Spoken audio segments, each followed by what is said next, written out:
All right, ladies and gentlemen, we have a very special person with us. He's modest, so I have to introduce him. We're with Anthony Thomas. He is a world champion bareback rider. So, Anthony, tell us a little bit about you, man.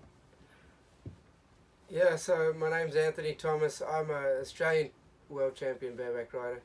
Um, I'm originally from Australia, and I now live in Texas. I've lived in Houston for 2 years. I love Texas, and yeah, I'm living a childhood dream. I've always dreamt about living here and being a professional rodeo cowboy and living the American dream, and here I am. So it's been a long, hard, rocky road. I ran away from home when I was 12 years old. Had a really troubled childhood. Ended up going to a boarding school and finishing an agricultural boarding school and finishing out my schooling, and then after that and during that decided not to go home in the meantime. So I've been on my own back since then, and I wouldn't change any of it for anything in the world. Yes. What advice would you give kids today that may have had a undesirable past, right? Because I know you came. If you could tell us a little bit about that. Yeah, so I had a really rough childhood, and actually it was so traumatic that my brain or my memory has deleted most of it. I actually don't remember much about my childhood before I was 12 years old. Bits and pieces and flashes here and there come back and forth, but basically my parents had me drugged. I was on like 12 or 14 different types of medication up until I went to boarding school and I was able to wean off of the stuff. Um, and there was a lot of really traumatic stuff.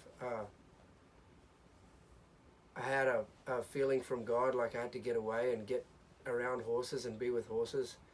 Um, the only way that I can explain that is with God, which is a lot of the time unexplainable.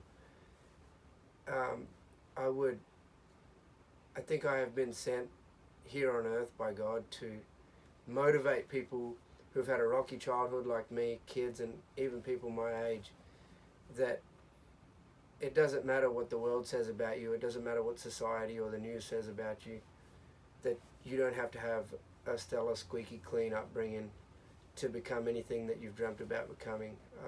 I'm a living, breathing testimony of that. I'm a professional sportsman from Australia living in the United States. And